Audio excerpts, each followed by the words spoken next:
अस्सलामु अलैकुम। कैसे हो मेरे प्यारे बच्चों। मैं परवीन मोमिन। आज हम कक्षा 10 में हिंदी विषय पढ़ेंगे। आप सभी का मैं तहे दिल से कक्षा 10 में स्वागत करती हूँ। हम जानते हैं कि 2020-21 का साल वैश्विक महामारी कोरोना के वजह से हम ऑनलाइन शिक्षा ही प्राप्त कर पाए थे। थोड़े दिन के लिए हमने ऑफलाइन शिक्षा प्राप्त की थी, लेकिन वापस हम ऑनलाइन शिक्षा ही प्राप्त कर रहे थे। इस साल भी ऑनलाइन शिक्षा ही हम प्राप्त करेंगे और साथ साथ दुआ करेंगे कि हम जल्द से जल्द ऑफलाइन शिक्षा प्राप्त कर सकें। घर पे रहिए, सुरक्षित रहिए। आज हम कक्षा 10 में हिंदी विषय में कविता 1 प्रभु जी तुम चंदन हम पानी पढ़ेंगे। लेखक है संत रैदास। साहित्य प्रकार कविता।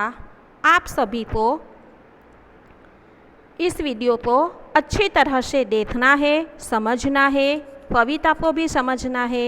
और मैंने अगले वीडियो में आपको बताया था कि हिंदी की कॉपी आपको बनानी है और जो भी कविता या इकाई आपको पढ़ाया जाए उसका स्वाध्याय आपको अवश्य हिंदी की कॉपी में लिखना है।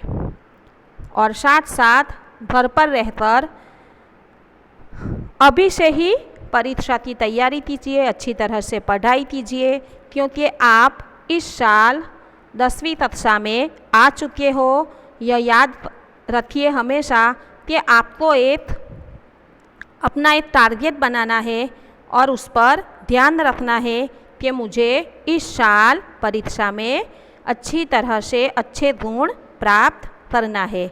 और उसके लिए आपको अभी से ही परीक्षा की तैयारी में लग जाना है। सभी विषयों में अच्छी तरह से पढ़ाई कीजिए। जो भी आपको यहाँ से वीडियो भेजे जाते हैं आपको उस वीडियो को देखना है, समझना है और पढ़ाई जारी रखना है।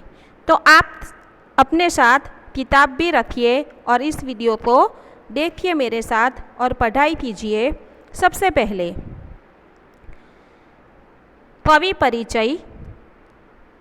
पूरा नाम संत रविदास और अन्य नाम है उनके रामदास, गुरु रविदास, संत रविदास। यहाँ पर उनका चित्र भी दिया गया है। उनका जन्म सन 1388 वाराणसी दिल्ली सल्तनत। मृत्यु सन 1518 वाराणसी दिल्ली सल्तनत। सबसे पहले हम इस कविता को पढ़ने से पहले इस कविता का गान करेंगे। आप भी मेरे साथ किताब में ध्यान दीजिए और मेरे साथ इस कविता का गान कीजिए। प्रभु जी तुम चंदन हम पानी, प्रभु जी तुम चंदन हम पानी, जाति अंग अंग बास समानी, जाति अंग अंग बास समानी, प्रभु जी तुम धन बन हम मोरा, प्रभु जी तुम धन बने हम मोरा, जैसे चितवत चंद चकोरा, जैसे चितवत चंद चकोरा, प्रभु जी तुम दीपक हम बाती, प्रभु जी तुम दीपक हम बाती, जाती ज्योति बर दिन राती, जाती ज्योति बर दिन राती, प्रभु जी तुम मोती हम धागा, प्रभु जी तुम मोती हम धावा, जैसे सोनहिन मिलते सुहावा, जैसे सोनहिन मिलते सुहावा। प्रभु जी तुम स्वामी हम दासा, प्रभु जी तुम स्वामी हम दासा। ऐसी भक्ति करे रैदासा, ऐसी भक्ति करे रैदासा। प्रभु जी तुम चंदन हम पानी, प्रभु जी तुम चंदन हम पानी। आपको इस तरह इस कविता का गान करना है। अब हम किताब में दिया गया लेखक कवि परिचय को देखते हैं। आप भी किताब में मेरे साथ ध्यान दीजिए। संत रैदास, जिनका जन्म है सन 1388 ईस्वी, निधन सन 1518 ईस्वी, अनुमानित यानी केवल यहाँ पर एक अनुमान किया गया है। संत कवि रैदास कबीर के समकालीन महान संत थे। रैदास को रविदास के नाम से भी जाना जाता है। यह माना जाता है कि संत रामानंद जी के शिष्यों में से एक थे। आपको प्रश्न भी पूछा जाता है कि रैदास किसके शिष्य थे, तो रामानंद जी के शिष्यों में से वे एक थे। वे कबीर के समकालीन कवि माने जाते थे। ये काशी में रहते थे, पढ़े लिखे नहीं थे, मगर उनकी साधना उच्च प्रकार की थी। उनके पदों में अनन्य भक्ति भाव की अभिव्यक्ति है। संत कवि रैदास ने भक्त और भगवान के अटूट संबंध की पुष्टि अपने पदों में की है। आत्मा परमात्मा का मिलन सोने में सुगंध की भांति उत्तम बतलाया है। उनके पद बहुत लोकप्रिय है। उनके कुछ पद गुरु ग्रंथ साहब में संग्रहित है। बोल चाल की सरल सहज भाषा में 200 से अधिक पद है।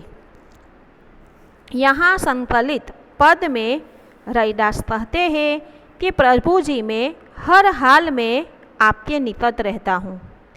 यहाँ पर हमें इस पद में क्या कहा गया है कि प्रभु जी मैं हर हाल में आपके निकट यानी नज़दीक ही रहता हूँ। मुझे आपकी भक्ति से प्रभुमय बनना है। मैं आपका दास, आपकी प्रतीति चाहता हूँ। यहाँ आत्मा और परमात्मा की अद्वैतता वर्णित है। संत रैदास महान भक्त कवि थे। उनके पदों में ईश्वर के प्रति एक निष्ठ भक्ति भाव के दर्शन होते हैं। उन्होंने अपने पदों में भगवान के प्रति अपने अटूट संबंधों की पुष्टि की है। प्रस्तुत पदों में उनका दास्य भाव प्रकट हुआ है।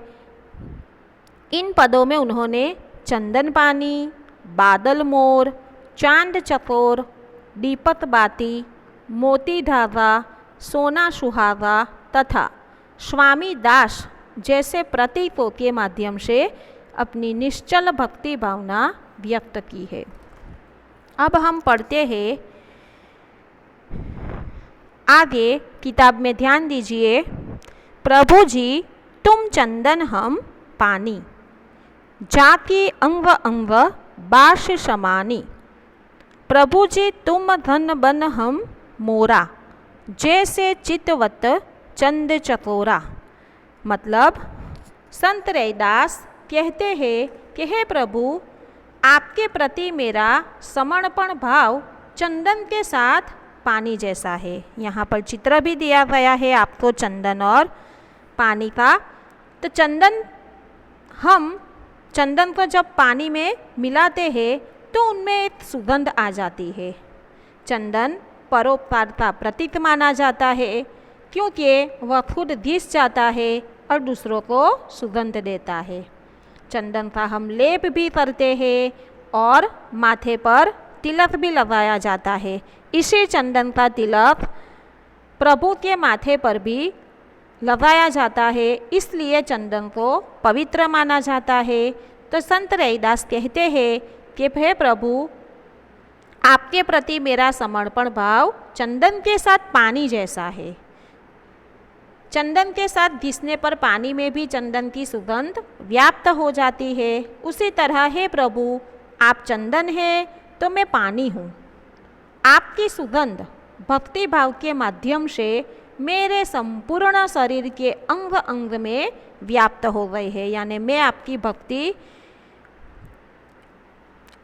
इस तरीके से करता हूँ कि आपकी सुगंध भी मेरे शरीर के अंग अंग में पूरी तरह से व्याप्त हो गई है।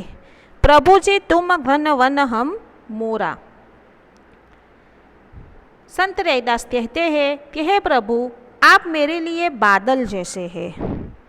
यहाँ पर घन यानी बादल, तो आप मेरे लिए बादल जैसे हैं और मैं अपने आप को जंगल का मोर मानता हूँ। मोरा यानी मोर, कि आप वह बादल है और मैं वह मोर हूँ। जैसे वर्षा ऋतु में काले काले बादलों को देखकर मोर मगन होकर नाचने लगता है, वह प्रसन्न हो जाता है उस बादल को देखकर, उसी तरह मैं आपको निहार कर मदमस्त हो जाता हूँ। कि जैसे मोर उस बादल को देखकर मदमस्त हो जाता है, खुशी के मारे वह नाचने लगता है, उसी तरह मैं भी जब आपको देखता हूँ तो मैं उसी मोर के भांति नाचने लगता हूँ। जैसे चितवत चंद चकोरा। चंद यानी चांद, चकोरा यानी चकोर पक्षी जो वर्षा का ही पानी पीता है और वह चांद को ही देखते रहता है। कि हे प्रभु, जैसे चातक पक्षी चंद्रमा को देखता रहता है, उसी प्रकार मैं भी सदा आपकी भक्ति में सदा डूबा रहता हूँ। यानी मेरा और तुम्हारा जो रिश्ता है वह चंदन और पानी, बादल और मोर और चांद और चकोर जैसा है। मैं संपूर्ण शरीर के अंग अंग में आप व्याप्त हो गए हो और मैं आपकी भक्ति में लीन हो गया हूँ। प्रभु जी तुम दीपक हम बाती। यहाँ पर दीपक का चित्र दिया गया है। जाकी ज्योति बरे दिन राती। तो यहाँ पर संत रैदास कहते हैं कि हे प्रभु, मेरी भक्ति दीपक में जलने वाली बाती की तरह है। जिस प्रकार दीपक की बाती अपने आप को जलाकर दीपक के साथ बने रहने में सुख का अनुभव करती है। यहाँ पर दीपक को भी परोपकार करने वाला ही माना जाता है, क्योंकि वह खुद जलकर दूसरों को क्या देता है? प्रकाश देता है। कि दीपक खुद जल जाता है और वह दूसरों को प्रकाश ही देता है। उसी तरह मैं भी अपना अस्तित्व खोकर केवल आपकी भक्ति का अभिलाषी हूँ। यानी आशा करता हूँ कि मैं भी उसी दीपक की तरह आपकी भक्ति करूँ, खुद जल जाऊँ और आप में ही मग्न हो जाऊँ। तो यहाँ पर संत रैदास ने दीपक और बाती का उदाहरण देकर हमें परोपकार की भावना का भी महत्व बताया गया है। कि दीपक खुद जलकर जल जाता है और भगवान भी ऐसे ही है। अपने भक्तों के जीवन में जो भी अंधकार आया है उस अंधकार को खुद भगवान आकर उसे दूर करते हैं। प्रभु जी तुम मोती हम धागा, जैसे सो नहीं मिलत सुहागा। तो यहाँ पर भी चित्र दिया गया है मोती का। तो देखिए आप, तो संत रैदास कहते हैं कि हे प्रभु, आप मेरे लिए सुंदर और चमकदार मोती की भांति है। यानी मोती जैसे है। कैसे मोती? सुंदर और चमकदार मोती की तरह है। और मैं अपने आप को वह धागा मानता हूँ जिसमें मोती पिरोए जाते हैं। कि आप वह पवित्र मोती हो और मैं वह धागा हूँ जिसमें मोती पिरोए जाते हैं। वे कहते हैं कि जिस प्रकार मोतियों की माला का धागा मोतियों में जुड़ा रहता है, उसी तरह वे भी अपनी भक्ति के द्वारा भगवान से घनिष्ठ रूप से जुड़े रहना चाहते हैं। कि मोती जिस तरह धागे में जुड़ा रहता है उसी तरह संत रैदास भी भगवान की भक्ति में ही मग्न होना चाहते हैं, लीन होना चाहते हैं। वे ईश्वर से अपने जुड़ाव को सोने और सुहागे के मेल के रूप में बताते हैं कि जिस तरह सोने में सुहागा यानी एक द्रव्य है, क्षार द्रव्य जो सोने को गलाने का काम करता है, कि जिस तरह सोने में सुहागा मिल जाता है उसी तरह मैं भी आपकी भक्ति में इतना मग्न हो जाऊं, ऐसी बात हमें यहाँ पर संत रैदास ने बताई है। प्रभु जी तुम स्वामी हम दासा, ऐसी भक्ति करे रही दासा। अंत में उन्होंने बहुत ही अच्छी बात हमें बताई है कि सोने और सुहागे का स्थायी संबंध होता है और संत रैदास का प्रभु से इसी प्रकार का आत्मीय संबंध है। संत रैदास कहते हैं कि हे प्रभु आप हमारे मालिक हैं और मैं आपका सेवक हूँ। वे कहते हैं कि हे प्रभु मेरी भक्ति तो इसी प्रकार की है। किस प्रकार की? संत रैदास की भक्ति समर्पित भाव की है। प्रभु चंदन है तो वे स्वयं क्या है? पानी। प्रभु बादल है तो संत रैदास बादल को देखकर मस्ती से नाचने वाला है मोर पक्षी है। यदि प्रभु दीपक है तो संत रैदास अपने आप को उस दीपक में जलने वाली बाती कहते हैं। मोती और धागे का अटूट संबंध होता है। प्रभु मोती है तो रैदास अपने आप को मोती माला का धागा कहते हैं और सोने और सुहागे का स्थायी संबंध होता है। उसी प्रकार संत रैदास का प्रभु से इसी प्रकार का आत्मीय संबंध है और अंत में उन्होंने अपने आप को प्रभु का सेवक यानी कि दास बताया है। अब हम इस कविता का कला सौंदर्य को अगर हम देखें तो यहाँ पर पानी का समानार्थी शब्द है जल और स्वामी यानी यहाँ पर स्वामी का समानार्थी शब्द है मालिक, दासा यानी गुलाम, अंग अंग यानी शरीर के सभी अंग, बास यानी सुगंध, वन यानी जंगल, मोरा यानी मोर, चितवत यानी देवता है, चंद यानी चांद, चकोरा यानी चकोर पक्षी, बाती यानी बत्ती, ज्योति ज्योति बरे यानी जलती रहती है। विरुद्धार्थी शब्द अगर हम देखें तो दास स्वामी, उजाला अंधेरा, दुश्मन मित्र, सेवक मालिक, आकाश पाताल। तो आपको इस कविता को इस वीडियो को देखकर अच्छी तरह से समझना है और इस कविता के माध्यम से आपको छोटे छोटे प्रश्न भी याद रखना है। जैसे उदाहरण के तौर पर प्रभु चंदन है तो भक्त क्या है, तो आपको फौरन अब उत्तर आना चाहिए कि प्रभु चंदन है तो भक्त पानी है। भक्त बाती बनकर क्या चाहता है, तो भक्त बाती बनकर जलना चाहता है। सोने का महत्व कब बढ़ता है, तो जब सुहागा सोने में मिल जाता है तब उसका महत्व बढ़ता है। चातक पक्षी किसे देखता रहता है, तो चातक पक्षी चंद्रमा को देखता रहता है। भक्त प्रभु के निकट होने की बात समझाने के लिए किसका सहारा लेता है, तो विभिन्न प्रतीकों का। यहाँ पर हमें विभिन्न प्रतीकों के माध्यम से उन्होंने बताया है कि वह किस तरह प्रभु के निकट है। चंदन और पानी के उदाहरण द्वारा भक्त और भगवान के बीच का कौन सा भाव बताया गया है, तो निकटता का यानी नज़दीक का। मोती और धागा किस भाव का प्रतीक है, तो मोती और धागा एकाकार यानी दोनों एक दूसरे में एक हो जाते हैं। तो आपको इस कविता को अच्छी तरह से समझना है।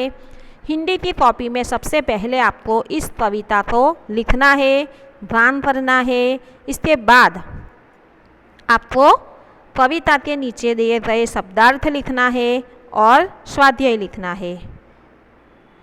यहाँ पर शब्दार्थ भी आपको दिए गए हैं, आपको अपनी कॉपी में अच्छे अक्षरों में लिखना है। धन्यवाद।